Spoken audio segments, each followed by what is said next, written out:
샬롬. 오늘 또 주님의 은혜와 평강이 여러분과 함께하기를 축원합니다. 오직 주님과 함께 말씀 안에서 성령 충만하게 살아가는 행복하고 복된 하루가 되시기를 주님의 이름으로 간절히 축원합니다. 오늘 아침 하나님께서 우리에게 허락해 주신 말씀은 창세기 49장 1절에서 7절 말씀입니다. 야곱이 아들들을 불러놓고서 일렀다. 너희는 모여라. 너희가 뒷날에 겪을 일을 내가 너희에게 말하겠다. 야곱의 아들들아, 너희는 모여서 들어라. 너희의 아버지 이스라엘이 하는 말을 귀를 기울여라. 르우벤아, 너는 나의 맏아들이요 나의 힘, 나의 정력의 첫 열매다. 그 영예가 드높고 그 힘이 드세다. 그러나 거친 파도와 같으므로 또 내가 아버지의 침상에 올라와서 내 아버지의 침상을 더럽혔으므로 내가 으뜸이 되지는 못할 것이다. 시몬과 레위는 단짝 형제다. 그들이 휘두른 칼은 난폭한 무기다. 나는 그들의 비밀 회담에 들어가지 않으며 그들의 회의에 끼어들지 않을 것이다. 그들은 화가 난다고 사람을 죽이고 장난삼아 소의 발목 힘줄을 끊었다. 그 노여움이 혹독하고 그 분노가 맹렬하니 저주를 받을 것이다. 그들을 야곱 자손 사이에 분산시키고 이스라엘 백성 사이에 흩어 버릴 것이다. 아멘. 정말 치열하고 열정적인 삶을 살아온 야곱. 기운이 다하여 병이 깊어지고 이제 운명의 순간이 오게 됩니다. 요셉이 아버지에게 두 아들에게 복을 달라고 데리고 와 그들을 축복하면서 나는 죽는다 이렇게 이야기합니다. 21절 우리가 어제 본 대로 이스라엘이 요셉에게 말하였다. 나는 죽는다. 그러나 하나님이 너희와 함께 계시고 너희를 조상들의 땅으로 돌아가게 하실 것이다. 그러니까 나는 죽지만 하나님의 약속과 섭리는 계속될 것이고 그러기에 주님만 바라보아라 하는 마지막 축복의 말을 남깁니다. 그리고는 이제 나머지 아들들을 다 불러 모으지요. 1절 말씀 오늘 본문입니다. 야곱이 아들들을 불러놓고서 일렀다. 너희는 모여라. 너희가 뒷날에 겪을 일을 내가 너희에게 말하겠다. 야곱의 아들들아 너희는 모여서 들어라. 너희의 아버지 이스라엘이 하는 말에 귀를 기울여라 그랬어요. 그러면서 여기 뒷날에 겪을 일, 앞으로 미래에 대한 일이죠. 이야기하겠다. 그래요. 그래서 우리가 지금부터 시작되는 말씀이 야곱의 예언이라는 말하기도 하고 야곱이 자녀들을 위한 축복이다라고 말하기도 하고 또 한편으로는 저주라고 말하기도 해요. 왜냐하면 이제 바로 있을 말이 야곱의 말이 축복이 아니라 자식들에게 저주하는 말과 같거든요. 3절 말씀에 보면 르우벤아 너는 나의 맏아들이요 나의 힘 나의 정력의 첫 열매다. 그 영예가 드높고 그 힘은 드세다 그랬어요. 르우벤은 이제 야곱의 맏아들이에요. 그렇기 때문에 힘도 좋고 정력도 있고 영예도 강하고 힘이 강하다. 첫 아들이니까 첫 열매다 그러죠. 그러니까 다른 형제 중에서는 그런 면에서는 아주 으뜸인데 다음 절에 보면 그 으뜸되는 탁월함이 도리어 그에게 해가 되었다는 말씀이에요. 4절 말씀. 그러나 거친 파도와 같으므로 또 내가 아버지의 침상에 올라와서 내 아버지의 침상을 더럽혔으므로 내가 으뜸이 되지는 못할 것이다 그랬어요. 그의 그 아주 열정적이고 강렬한 힘과 정력을 그가 주체하지를 못했어요. 그래서 거친 파도와 같았다. 그러니까 자기의 그 남들보다 아주 으뜸인 모습을 잘 선용하고 복스럽게 덕스럽게 사용해야 되는데 이걸 거친 파도와 같이 내리 휘저어버린 거예요. 방향 없이 있는 대로 성질 다 부리고 있는 대로 제 하고 싶은 대로 다 해버렸단 말이에요. 그러므로 그는 장자로서 그간 야곱의 재산의 절반을 가질 수도 있고 아니면 다른 형제보다 배나 더 복을 받을 수 있는데 그 축복을 잃어버린 거예요. 그 이유가 뭐예요? 오늘 본문에는 아버지의 침상을 더럽혔다 그랬는데 그 이야기 여러분 잘 알잖아요. 우리 정말 입에 담기도 싫은 르벤이 광야에서 오는 길에 그 아버지의 첩 빌하와 간통한 사건이 있었지 않습니까? 창세기 35장 22절 말씀에 보면 이스라엘이 바로 그 지역에서 머물 때에 르벤이 아버지의 첩 빌하를 범하였는데 이스라엘에게 이 소식이 들어갔다 그랬어요. 끔찍한 일이죠. 아버지의 첩을 강간했으니 말이에요. 이 야곱이 너무 기가 막히니까 뭐 말을 할 수가 없는 거예요. 듣고만 있었어요. 가슴에 묻었지요. 왜 그랬을까요? 여러분, 아무리 잘못했어도 아들인데요. 그것도 장자인데요. 뭐라고 야곱이 말을 할 수 있겠습니까? 아들을 위해 아무 말도 못한 것이죠. 이런 일이 사실은요, 이런 그 아버지의 첩을 건드린 이야기가 사무엘 하에도 벌어져요. 바로 압살롬, 다윗의 아들 압살롬이 이제 아버지의 첩을 범하고 맙니다. 아버지를 몰아내고. 이 고대 근동 지역에 이런 일들이 벌어졌었는데요. 이런 일이 벌어진 것은 뭐냐면 보통은 점령군이 이제 어느 나라를 쳐들어가요. 그래서 그 승리했다는 선포 가운데 하나가 그 왕이 거느리고 있는 그런 부인이나 첩들을 이제 강간하게 돼요. 그러면서 자기가 이겼다라는 걸 선포하는 모습 중에 하나였습니다.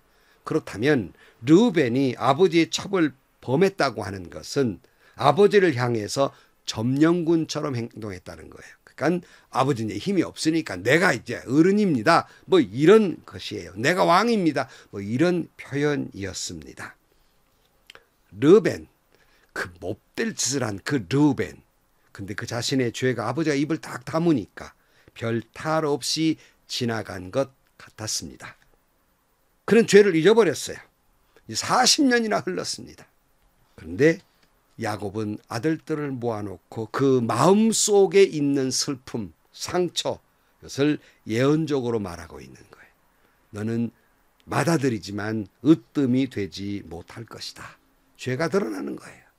여러분, 많은 사람이 남몰래 은밀하게 지은 죄가 있습니다. 그러니까 막상 지은 죄가 있다면 다 신앙이라면 더더욱 순간적으로는 양심의 가책을 받고 죄책감에서 두려움과 괴로움 속에 빠지기도 해요.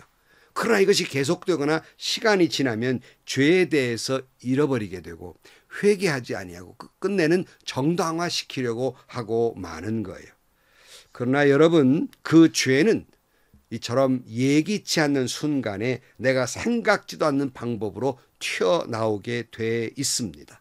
죄의 결과가 드러나게 된다는 거예요. 여러분, 죄라는 건 내게 들어오기는 쉬운데 내몰기는 매우 어려운 겁니다. 그래서 우리 성도들은 이 죄를 무서워해야 합니다. 이 죄의 유혹을 정말로 거절해야 되고, 이 때문에 어떤 핍박과 고난이 온다 할지라도 각오하고 범죄하지 말아야 하는 것입니다.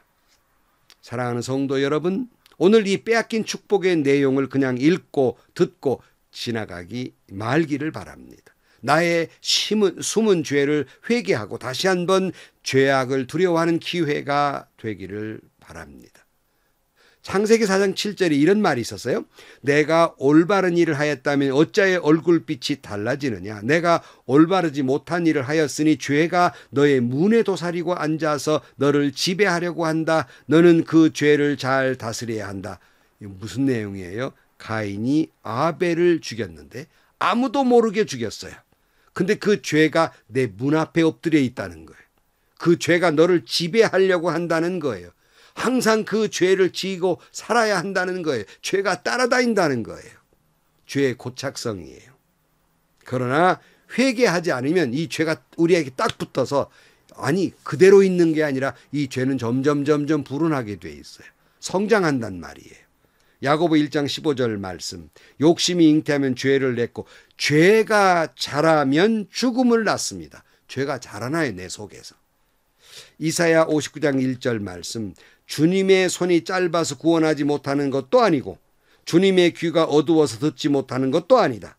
오직 너의 죄악이 너희와 너희의 하나님 사이를 갈라놓았고 너희의 죄 때문에 주님께서 너희에게서 얼굴을 돌리셔서 너희의 말을 듣지 않으실 뿐이라 라고 말씀하고 있습니다. 그러니까 죄라는 것이 하나님과 우리 사이에 있는 영적인 교제와 그리고 축복을 방해하고 있다는 것입니다. 이런 죄가 있으면 우리가 은혜를 받고 하나님의 축복을 받으려 해도 내 숨은 죄가 방해하게 된다는 것입니다. 종래에는 파멸이 있게 되는 거죠. 죄의 삭은 사망이라고 로마서 6장 23절에 말씀하고 있지 않습니까?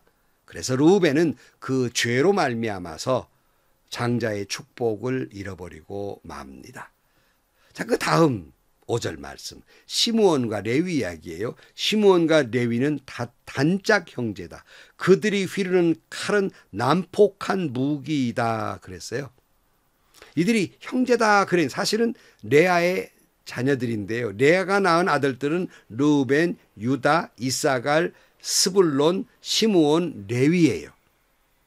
그런데 다 이게 한 배에서 태어난 형제인데 유독 시므온과 레위가 단짝인 형제라는 말을 쓰고 있는데 부모가 동일하다는 말보다는 그들의 사상이나 감정이나 행동이 일치한다는 거지 어떤 목적을 위해서 함께 죄를 지었고 공동 책임을 져야 될 단짝이다. 그런 의미를 가지고 있어요. 그리고는 그들이 휘두르는 칼은 난폭한 무기이다 그랬어요. 이 이야기도 여러분 아시잖아요. 이 세겜에서 이 끔찍한 사건, 그것도 참 입에 담기 어려운 사건이 있어서요. 그 많은 사람을 죽인 행위가 있지 않습니까? 그런데 기억을 되살려서 자기의 친여동생 디나가 세겜성에 놀러 갔다 그 성의 추장인 세겜에게 강간을 당하고 맙니다. 세겜은 디나를 너무 사모해서 아내로 삼고자 했지만은 시므온과 레위는 남자는 다 할례를 받아야 나와 우리와 사돈을 맺을 수 있다는 조건을 내세워서 할례를 받고 걷지도 못하는 남자들을 쫓아가서 남자들을 다 죽이고 맙니다. 할례가 뭐예요? 하나님과 이스라엘 사이에 세운 거룩한 언약이에요. 하나님이 제정해 놓은 것을 사람 죽이는 데 사용했다는 말이에요. 다시 말하면 하나님의 이름을 빌어서 자기의 분노의 감정과 자기의 원한을 풀었다는 말이에요. 끔찍한 살인을 저지르게 됩니다. 근데 이때에도 야곱이 말만 해요. 너희는 나를 오히려 어렵게 만들었다. 이 말을 하고 다른 행동이 없어요. 그런데 이제 그들의 죄에 대해서 언급하고 있는 거예요. 잘못했다는 것이죠. 여러분, 하나님은 그 목적이 아무리 좋아도 그 수단이 좋지 않으면 하나님은 결코 좋아하지 아니한다는 것을 알아야 합니다. 아무리 주님을 위하고 무슨 교회를 위하고 한다 할지라도 목적이 아무리 좋아도 방법이 좋지 아니하면 하나님이 기뻐하지 아니한다는 것을 명심해야 됩니다. 왜요? 괴물을 잡으려다가 자기가 괴물되고 마는 경우가 많기 때문이에요. 원수를 갚는다고 해 그 방법이 하나님의 뜻에 맞지 않고 하나님의 정당한 방법이 아니하면 하나님은 원수를 갚는 일이라도 하나님이 기뻐하지 않는다는 거예요. 교회 안에서 온갖 혈기를 다 부리면서 권모와 술수와 비열함과 비정함과 비방과 정죄와 판단과 이런 걸 일삼으면서 한다는 말은 뭐예요? 교회 안에서 교회를 위한 일이었습니다.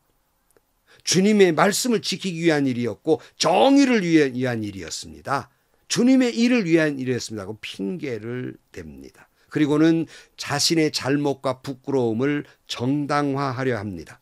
이것이 교회 안에서 흔히 일어나는 일이고 더욱이 믿음이 좋다는 직분자들 사이에서 흔히 일어나는 일들입니다. 그러나 분명한 것은 하나님은 기뻐하지 않습니다. 디나를 강간한 세겜 잘못했지요. 그러나 그들을 죽인 이 사람들은 결코 잘못했다는 거예요. 하나님은 기뻐하지 아니하고 그들을 축복하지 아니할 것입니다. 6절 말씀. 나는 그들의 비밀 회담에 들어가지 않으며 그들의 회의에 끼어들지 않을 것이다. 그들은 화가 난다고 사람을 죽이고 장난삼아 소의 발목 힘줄을 끊었다. 그 노여움이 혹독하고 그 분노가 맹렬하니 저주를 받을 것이다. 그들을 야곱 자손 사이에 분리를 시키고 이스라엘 백성 사이에 흩어버릴 것이다 그랬어요. 방법이 잘못됐다는 거예요. 그래서 야곱의 예언대로 시므온의 후손이 가장 적게 됩니다. 또 그리고 레위 지파는 땅을 분배받지 못해요. 전국에 흩어져 살 수밖에 없어요. 그래서 이스라엘 백성 사이에 흩어버릴 것이다. 흩어져 살 수밖에 없는 거예요. 물론 여러분 시므온과 레위의 분노는 이해가 됩니다. 어떤 면에서는 정당하다고 할 수도 있겠습니다. 그러나 그 분노를 표출하거나 그 분노를 갚는 방법이 너무 과하다는 거예요. 하나님이 원하시는 방법이 아니에요. 너무 혹독하고 너무 맹렬했다는 거예요. 저들의 잔인성은 아주 고의적이었다는 겁니다. 그러므로 그들은 축복을 빼앗기고 맙니다. 여러분, 아무리 정의를 위해 분노하고 교회를 위해 분노하고 해도 하나님이 원하시지 않는 방법이라면 그것이 시기, 질투, 또 그것이 또 그 방법 사이의 비열함, 비정함, 권모술수, 하나님이 기뻐하지 않습니다. 아무리 정당해도 하나님이 원치 않는 것이에요. 여러분의 축복을 빼앗길 수밖에 없는 겁니다. 자, 여러분, 여기서 그런데 말이에요. 이들이 그렇게 죽을 수밖에 없는 르우벤, 시므온, 레위, 못된 사람들 아닙니까? 죽을 수밖에 없죠. 이스라엘에서 제외해도, 지파에서 제외해도 할 말이 없는 사람들이에요. 그러나 하나님은 그들을 12지파에 둡니다. 특별히 레위 같은 경우를 보십시다. 신명기 33장 8절 말씀에 보면 레위 지파를 두고서 그는 이렇게 말하였다. 레위에게 주님의 둠빔을 주십시오. 주님의 경건한 사람에게 우림을 주십시오. 주님께서 이미 그를 마사에서 시험하시고 무리바 물가에서 그와 다투셨습니다. 그는 자기의 부모를 보고서도 그들을 모른다 하였고 형제 자매를 외면하고 자식마다 모르는 채 하면서 주님의 계명에 순종하였으며 주님의 언약을 성실하게 지켰습니다. 그들은 주님의 백성 야곱에게 주님의 바른 길을 가르치며 이스라엘에게 주님의 율법을 가르치며 주님 앞에 향을 피워 올리고 주님 제단에 번제를 드리는 일을 계속하고 있습니다. 레위 지파가 어떻게 변했어요? 그들은 하나님의 말씀을 가르치고 하나님의 말씀을 지키며 순종하는 일이라면 부모도 모른다고 하고 형제도 자식도 다 그들보다 그도 중요하지만은 더 중요한 건 하나님의 말씀에 순종하는 것, 하나님의 말씀을 가르치는 것을 더 중히 여겼고, 그리고 그들은 최선을 다했다는 말씀이에요. 레위 아시잖아요. 제사장의 지파죠. 이스라엘 백성들에게 말씀을 가르치는 지파가 됩니다. 아니, 저주받아 마땅한 족속이었잖아요. 야곱에 의하면. 그러나 하나님은 그들을 만지셔서 그러한 지파지만 그들을 귀한 지파가 되게 하십니다. 여러분, 모세가 십계명을 받아 내려올 때 금송아지를 백성들이 섬겼잖아요. 아론과 함께. 이때 이들을 심판할 때 3,000명을 칼로 죽입니다. 이때 누구를 사용한 줄 압니까? 바로 레위 지파예요. 왜 레위 지파가 이때 사용됐어요? 칼을 쓰는 일에는 이골이 난 사람들이거든요. 그런 사람들이란 말이에요. 3,000명을 죽였어요, 칼로. 그런데 그런 레위 후손들을 하나님의 말씀을 전하는 제사장 귀한 지파로 삼으십니다. 여러분, 이걸 어떻게 이야기할 수 있어요? 하나님의 은혜지요. 저주받은 레위를 하나님의 은혜로 거룩한 지파로 삼으시고, 더군다나 하나님에게 예배드리는 제사장, 말씀을 전하는 목자 삼으셨다는 말입니다. 죽어 마땅할 이들을 하나님은 살려주셨고 12지파로 삼아주셨으며 죽을 수밖에 없는 레위를 제사장의 지파가 되게 하십니다. 여러분, 이 말씀을 보면서 뭘 여러분 느끼십니까? 저는 늘 이런 말을 합니다. 하나님 앞에 고백해요. 죽을 수밖에 없는 이 죄인을 목사로 삼으셨다니 감당할 길 없는 은혜입니다 라는 생각으로 목회를 해왔습니다. 그리고는 때로는 직분자들에게 어떤 행사에 가서 임직식에 가서 늘 하는 말이 있습니다. 우리가 예수 믿게 된 것만으로도 하나님의 은혜요 감당할 수 없는 은혜인데 거기다가 무슨 거룩한 직분까지 주시니 그 사명을 감당할 때 이 은혜를 어찌할꼬 그런 마음으로 직분을 감당하세요라는 말을 종종 합니다. 여러분, 지금 직분자 여러분 그런 마음으로 지금 감당하고 계십니까? 그런 마음으로 감당하고 있는 사람은 어떤 면에서든지 간에 교만하지 않습니다. 분노하지 않아요. 또는 어떤 일에도 교회를 위한답시고 저주하거나 비인격적으로 하지 않습니다. 이 은혜를 어찌할꼬 하는 사람은요, 겸손할 수밖에 없어요. 한 해를 마무리하면서 르우벤, 시므온, 레위처럼 죽어 마땅한 이 죄인들을 어린 양 예수 그리스도의 보혈의 피로 용서해 주시고 어루만져 주셔서 이 땅의 레위지파, 복음을 전해야 될 세상의 레위지파, 저와 여러분을 삼아 주셨습니다. 예수 믿는 것만으로도 감당할 길 없는 은혜인데 이 은혜를 어찌할꼬. 그런 마음으로 여러분 한 해를 잘 마무리하고 새해를 맞이할 수 있기를 주의 이름으로 간절히 축원합니다. 기도하시겠습니다. 하나님, 르벤, 시므온, 레위 그들보다 못지않는 죽을 수밖에 없는 이 죄인들 그리스도의 보혈로 용서해 주시고 세상의 레위지파 삼아 주셨으니 이 은혜를 어찌할꼬 두려운 마음뿐입니다. 목숨을 다해서 그 복음을 전하고 말씀을 전하는 저희들이 되게 하여 주옵소서. 사명을 끝까지 감당할 수 있도록 도와 주옵소서. 예수님의 이름으로 기도하옵나이다. 아멘. 여러분, 여기 르벤, 시므온, 레위 못된 사람들이죠. 그러나 여러분은 그 사람보다 나은 사람들이십니까? 못지않는 죄인들입니다. 그래도 하나님이 우리를 어루만져 주셔서 당신의 백성 삼아주시고 그리고 우리를 때로는 하나님의 일을 감당하는 직분자 삼아주셨어요. 목사로, 장로로, 집사로, 권사로. 그 사명 어찌할꼬, 이 은혜를 어찌할꼬. 그럴 때 우리는 겸손할 수밖에 없어요. 얼굴을 둘 수가 없는 죄인이기 때문에 그렇습니다. 은혜의 감사, 감격으로 여러분 오늘 또 봉사하시고 충성하시고 한 해를 잘 마무리하고 새해를 맞이하는 여러분들이 되시고 오늘 또 행복하고 그리고 좋은 일이 가득한 하루가 되시기를 주님의 이름으로 간절히 축원합니다.